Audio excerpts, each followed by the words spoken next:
Rishon des Korbanot, Nachshon ben Aminadav, le Maté Yehuda. Donc là, on nous ramène dans la paracha tous les Korbanot des Nissim. Tous les Nissim, chacun un tour de rôle devait amener son Korban. Et là, la Torah nous ramène que le premier qui amène le Korban de la Tchevet Yehuda, c'est Nachshon ben Aminadav. Nachshon ben Aminadav, on l'a retrouvé déjà au moment de traverser la mer Rouge. C'est lui qui est rentré en premier dans la mer Rouge. Donc le Midrash Rabbi ramène ici que quoi? Que lorsque, c'est-à-dire Mida Kenegin Mida, quand je pourrais voulu le récompenser, dire comme tu as été Nachilami, le premier qui a été Moser Nefesh d'être Mekadesh, de sanctifier le nom d'Hachem sur la mer Rouge, tu seras le premier à pouvoir rentrer à faire le Korban pour inaugurer le Beth Amikdash. Alors maintenant le Midrash il ramène là-bas comme ça, que quand ils sont retrouvés devant la mer Rouge, les bénis Israël, chacun, il disait alors Bechavod, Bechavod, Bechavod. C'est-à-dire là-bas, c'est du Kavod Medoumé. Kavod Medoumé, c'est Bechavod, rentre-toi dans la mer. On cherchait le cobaye. On cherchait le cobaye de ceux qui va rentrer dans la mer pour au moins être tranquille après que si lui ça marche, on rentre. Si ça marche pas, ben voilà, ça marche pas. Ouais. Et là-bas, il a commencé à chacun donner le Kavod à l'autre. Bechavod, Bechavod. Jusqu'à que Nachshon ben Aminadav, il a vu que c'est un makom she'en ish, be makom she'en ish tishtadel yotish. Il dit là on est dans un makom chez En Ish et dans un makom chez En Ish tishtadel yotish. Donc il a été le Ish qu'il n'y avait pas dans ce makom. Et même là, il est rentré dans la mer. Les Mfarshim posent une question sur ce midrash, ils demandent d'avoir casé un dor qui a été tellement Moser Nefesh de sortir d'Égypte pour aller dans le désert. Et nous, on va dire, ouais, ben, qu'est-ce que tu veux qu'il fasse d'autre? Il faut bien aller quelque part, non? Non, le Midrash, il ne dit pas ça. Le Midrash, il dit pas, quand je brûle lui-même, il vante à Israël en disant, Mamash, Zacharti la chesen neuraïr, l'erter achalai bamibasi. Bon, alors là, il ne fait pas des louanges ta main, Ben Adam. Nous, on est mitragesh, on met du regesh, on met des louanges, en veux-tu, en voilà. Mais c'est pas toujours exact. Mais bon, alors là, s'il fait une louange, c'est qu'elle est émitit la mita shel Torah. Émitit la mita shel Torah. Si bon, là, il dit, Mamash Zacharti la chesen neuraïr, c'est-à-dire que quoi? C'est-à-dire que vous êtes digne de louange d'avoir été capable de sortir de l'Égypte, d'aller dans le désert avec moi. C'est-à-dire quoi? C'est-à-dire que c'est Dor Moser Nefesh. Dor Moser Nefesh. Si c'est ça qu'on parle d'un Dor Moser Nefesh, quoi? Tu crois que maintenant, parce que Pitom, ils sont devant la mer et Pitom, ça va les arrêter? Maintenant, tu vas me dire, ouais, mais ça fait peur quand même. Oh, taper un bain de minuit comme ça. Et c'est pas que tu dois faire une petite baignade et tu sors. C'est que tu dois traverser la mer. Attends, on a peut-être peur de ça.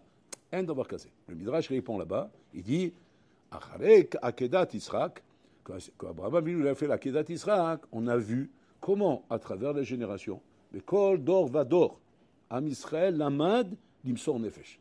Et on voit Chana Shiva Bania, on voit des Sipurim de Galut Sfarad, des Sipurim de la Shoah, où on a vu Am Israël Rabotai et Moser Nefesh, prêt à mourir pour Kiddush Hashem.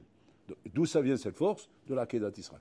C'est-à-dire qu'Abraham Avinu, en faisant la Kedat Israq, il a été Moser dans les gènes de Am Israël Kaviachol, cette force-là, là où il y est question d'être Moser Nefesh pour sanctifier le nom d'Hachem, Am Israël il est là.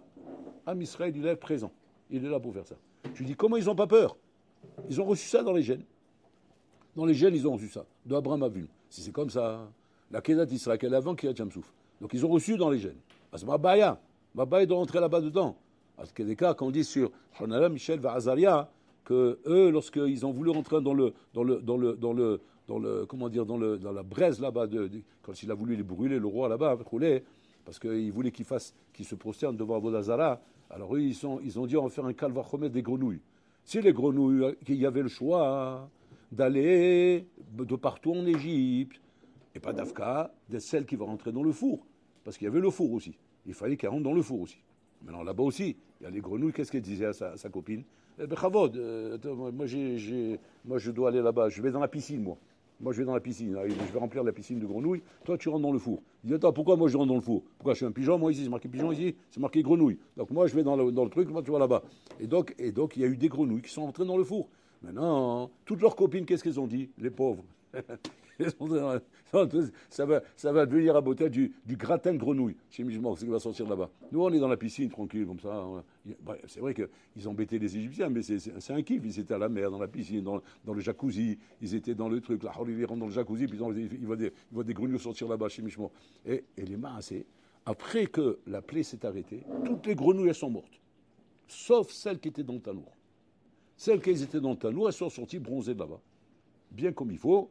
Maman, ils ont kiffé, ils ont fait un petit sauna, bien comme il faut, comme si on avait réglé la température, un peu chaud, mais c'est ce qu'il faut, c'est un sauna. Un sauna, il faut, s'il n'est pas chaud, c'est pas un sauna. Donc, sauna, bien, on a transpiré, on a perdu 10 kilos, on est bien, ils sont sortis falsés, comme ça, svelte, comme ça, bien musclés, comme il faut. Maman, on est refait. Donc, ils ont tout gagné. Maintenant, le Midrash dit, ah ben, tu vois, tu as vu ce qu'on gagne quand on fait Messirot Devet, tu vois ce qu'on gagne quand on fait la volonté d'Hachem. Au début, on a l'impression qu'on est perdant, on a l'impression qu'on va se faire avoir, on a l'impression qu'on est des pigeons. Mais en fin de compte, sauf d'avar akol dishma. À la fin, tu vois le révar que tu as. Donc, ils ont dit, Michel Hania Verzalia, c'est comme ça, on va faire le kalvachomer des grenouilles. Il demande le Midrash, mais pourquoi vous faites un kalvachomer des grenouilles? Après les deux Abraham Avinu, qu'il a fait la Kedat Israq, pourquoi venez des grenouilles? Qu'est-ce qu'ils viennent faire les grenouilles là-dedans? Là-bas, ils disent non, parce qu'il y avait un problème. Quel problème? Ce n'était pas un mamash avodazara, c'était un darta. Mais un darta, c'est-à-dire c'est un pécel qui représentait le roi. Mais ce n'est pas une avodazara. Ils font comme ça, Saddam Hussein. Ils ont fait comme ça un pécel de Saddam Hussein. Ouais. Et les Arabes, quand ils passaient devant, il fallait qu'ils se prosternent devant le pécel. Mais alors tu veux dire, c'est avodazara ça? Non, le Rambam, il tranche là-bas, la Khal et Maasé, c'est pas avodazara. Seulement, c'est pas Maasé Yafé, c'est pas tov de se prosterner comme ça devant un pécel. Mais c'est pas avodazara. Pourquoi? Parce que il n'y a pas un service là-bas d'Avodazara où j'offre des trucs, etc. C'est simplement qu'avec Chol, une façon de montrer au peuple qui est le roi ici. Qui commande? Alors on a fait un darda. Zama, c'est pas rien que tu vas me rencontrer, que tu vas faire le salam alek comme Aman. Rien quand on le voyait, on se prosternait. Ils sont plus forts. Qu'est-ce qu'ils ont fait un darda? C'est quoi un darda? Même quand tu ne me vois pas, tu te prosternes devant moi. Parce que tu passes là-bas dedans. Donc il a mis bidouk là où il veut, tout le monde passait. Et les gens, ils devaient se prosterner devant. Donc c'est pas Avodazara. Maintenant, le roi, il a demandé que Michel Hanavi Azaria se prosterne devant l'Andarta. Quand ils ont demandé ça, ils ont dit non, Yarek Valiabor. On ne se prosterne pas. Tout de suite, les Rishonim posent la question Arrête, Assour la Arek Velo la Avor, si c'est pas Avodazara. Assour, un bonhomme qui moser nefesh, de sonner sa vie pour quelque chose sur lequel on ne t'a pas obligé, c'est ni Arayot, c'est ni Giloy Arayot, c'est ni Avodazara, c'est ni. D'abord alors, donc, pourquoi ils ont fait ça? Pourquoi ils étaient capables de se tuer? Mazé Aïnanazé, Makarapo. Makarapo. Donc maintenant, les Chora, la question elle est Makaralaem. Pourquoi ils ont été pris? Donc pourquoi ils ont été prêts à faire Missour Nefesh? Assour, on ne fait pas Missour Nefesh dans un cas comme ça. Qu'est-ce qu'ils répondent les Rishonim? Les Rishonim, ils répondent là-bas devant Assour. Il dit là-bas, parce que étant donné que maintenant, qu'il s'agit de quelque chose qui représente un Chilul Hashem. Un Chilul Hashem. On n'est pas dans Vodazala, on est dans Chilul Hashem. Dans Chilul Hashem, il n'y a pas Yarek Valiavor. Mais étant donné qu'il y a un Chilul Hashem, ils ont appris des grenouilles, Kalvachomer, qui. Tu vas dire, mais quel rapport les grenouilles? Quoi, les grenouilles t'apprennent qu'il faut se tuer pour Chilul Hashem? Non. Les grenouilles nous apprennent justement qu'on doit être Moser Nefesh pour Chilul Hashem. Oui, mais on n'a pas besoin de se tuer. La question, elle est toujours là? Non. Elles sont sorties vivantes.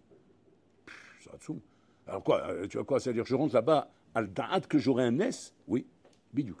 Donc là, on apprend ici, Rabotai, une nouvelle souga de Messirot Nefesh. Jusqu'à maintenant, nous, on connaissait la souga de Messirot Nefesh, Shani, mais mit et asmi pour Bolo Olam. Je suis prêt à mourir pour lui. Ça, à Mavdil, on l'a trouvé même chez les Goïm. Chez les Goïm, on a vu comme ça des sectes, des cultes, où ils se mettent les sangs sur eux, ils brûlent. Comme chez les comment ça s'appelle, les bons, là, les mosaïs, je sais pas comment ils s'appellent. Chez les Chinois, là, les trucs, là, les gros, là, les samouraïs. Voilà, les samouraïs. Voilà, les samouraïs. C'est les relais là-bas. Ils se mettent les sangs, ils brûlent comme ça, ils font un feu de bois avec lui. Mais pourquoi? Parce que, tu vas dire, ouais, alors quoi, c'est quoi la commode? Ils sont forts de faire ça. Non, il meurt. À mon avis, il est prêt à mourir pour des ch'tuotes. Et là, c'est un culte, c'est une idéologie. Ils se tuent pour ça. Et donc, mais là, c'est pas une chokhma. Donc, qu'est-ce qu'il y avait de spécial ici? Spécial ici, c'est l'Ichiot al-Kiddush Hashem. L'Olamut al-Kiddush Hashem. Et c'est ça le Koshi qu'il y avait là. L'Israël devait traverser la mer Rouge à Da'at l'Ichiot. Loin de Da'at Lamut. Effectivement, on a reçu dans nos gènes d'Abraham Avinu qu'on est prêt à mourir pour toi, Hashem. Mais là, c'est pas ça que tu nous demandes. Si c'est question de mourir, mais moi je rentre dans l'eau, je meurs là-bas. C'est un petit moment à passer, et après ça y est, on arrive là-haut, qui s'accavode, on a là-bas. Mais c'est pas ça ici. Ici, il faut rentrer à Da'at l'Ichiot. Al-Da'at que je vais vivre et je vais traverser la mer Rouge. Donc ça demande une avoda atsuma rabotai.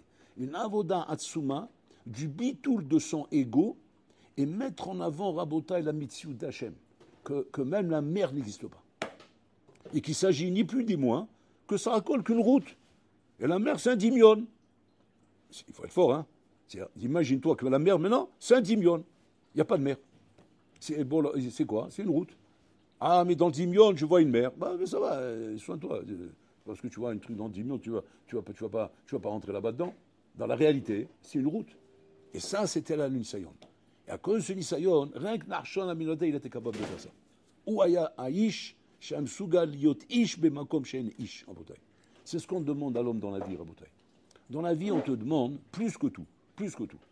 Pas le fait de sacrifier pour mourir pour Hachem. Adam Kiamoud Beroel. Adam Kiamoud Beroel, c'est pas le pshat qui va mourir. Et la kamana qui va être mais mythe et taïgo chez l'eau. C'est quoi la mythe et taïgo chez l'eau? Quand on doit, Rabotai, prendre sur nous le rôle Torah, le rôle des Mizvot, le rôle de Malchut Shamaim. Ce sont les trois rôles qu'on doit prendre sur nous, Rabotai. Il y a une chose qui est l'antithèse de tout ça. C'est quoi ton ego? Ton ego. C'est quoi ton ego? Ma vie, mignoni, mais ta vote, ce que j'ai envie. Ouais. Et quand j'ai envie de quelque chose, eh ben, je ne suis pas prêt à le sacrifier, moi, pour faire plaisir à quelqu'un. Et non plus à Bola Olam, parce que ma vie, elle est avant tout. Et c'est ça le bras de fer qu'on a dans la vie, Rabotai. À chaque fois qu'on a l'épreuve dans la vie, Rabotai, à savoir maintenant, ani Oshevel Omed ou ani lo Oshevel Omed. Ani Shomer Alainaim ou ani lo Shomer Alainaim. Je tombe dans une avéra ou je tombe pas dans une avéra. Je fais Zera Levatala ou je fais pas Zera Levatala. De quoi ça dépend? C'est quoi le bras de fer à Botaï? Le bras de fer, c'est lui ou moi. Bon, alors là, Midi, on ne peut pas, toi et moi, être sur une couronne. Une couronne, il y en a une. C'est toi ou moi. Ou bien tu as compris que c'est moi, et la couronne, c'est moi qui la porte. Et toi, tu m'évatel ton ego. Ou bien tu as décidé de porter la couronne. C'est quoi porter la couronne? J'ai une tava, je veux ma tava, laisse-moi tranquille. Après, on verra ce qui se passe. Tu as pris la couronne d'Hachem, tu t'es mis sur toi. Tu as décidé, c'est moi le roi. C'est moi qui décide. Et ça, Rabotai, c'est pas simplement un manque de Misirout Nefesh. C'est Mamash Barmenan, c'est Chilul Hashem, c'est Hachem du roi. C'est-à-dire que le roi, Kaviachol, tu lui prends la couronne et tu la mets sur ta tête à toi. C'est comme un homme, il doit avoir conscience, Rabotai, que quand il s'agit maintenant d'une chose dans la vie, on te demande maintenant, fais un effort, fais des efforts pour donner le règne à Hachem, pour donner la malchut à Hachem. Et c'est ça l'enjeu, Rabotai. Pas comme nous on croit malheureusement parce qu'on banalise tout. On croit que quand on fait Bitul Torah, hein, on croit que, bon, ça, mais parce que moi je suis un Ben Adam, ça racole. Et là maintenant, j'ai pas trop le chéchec d'étudier. C'est pour ça que je fais Bitul Torah. Mais si tu avais en tête, en vérité, que ça va plus loin que ça, c'est pas un Bitul Torah. C'est pas chose, c'est que tu prends la couronne d'Hachem, tu te la mets sur ta tête. C'est quoi? Ton ego, il passe avant tout. Ma pitome que je vais me sacrifier maintenant. Ma pitome que je vais me forcer à étudier si j'ai pas envie d'étudier.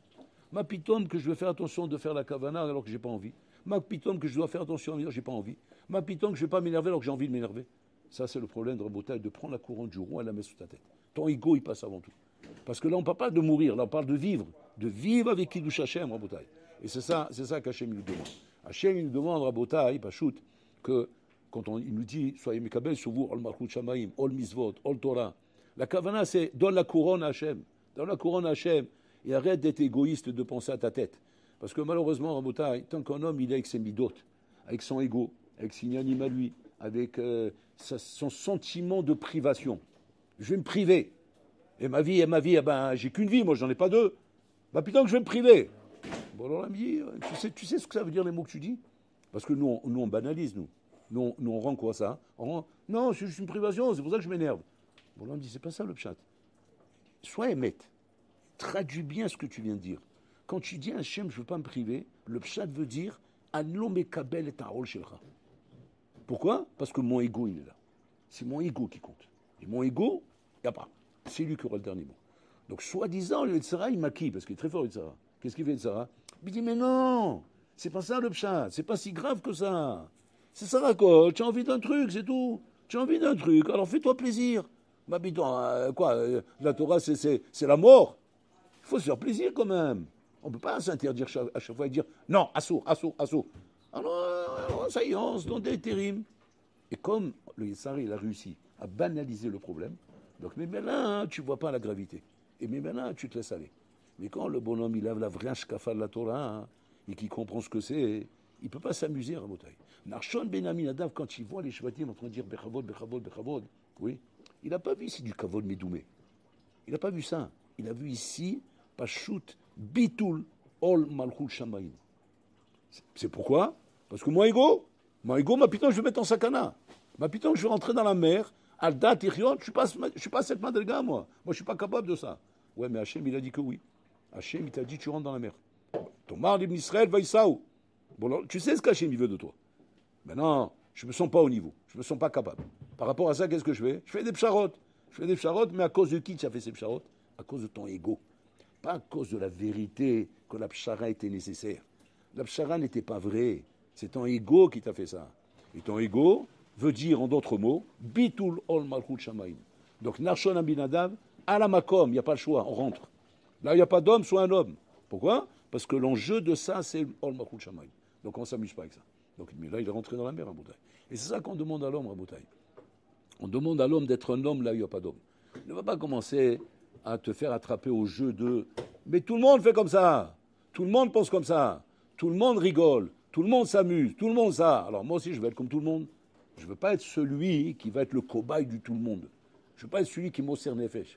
Bon, alors là, il dit « Tu sais quoi? Moi aussi, je ne veux pas être celui qui t'entretient ta vie pour rien. » Mida keneged mida. Bon, alors là, monsieur, il dit ça. Il dit, moi j'ai un enjeu ici, moi j'ai ma vie. Bon, alors là, il dit, toi tu as ton ego, moi j'ai mon ego. Ouais, mais non, mon ego, à moi, il passe avant. Pourquoi il passe avant? Parce que c'est moi qui t'ai créé. Donc tu n'existes que pour moi. Malgré toi, tu es né. Malgré toi, tu viens. Malgré toi, tu vis. Et malgré... Donc un homme, il doit vite comprendre la Sougia à Motaï. Et arrêter de se faire prendre au piège avec ce piège du Yetzara qui est ton ego.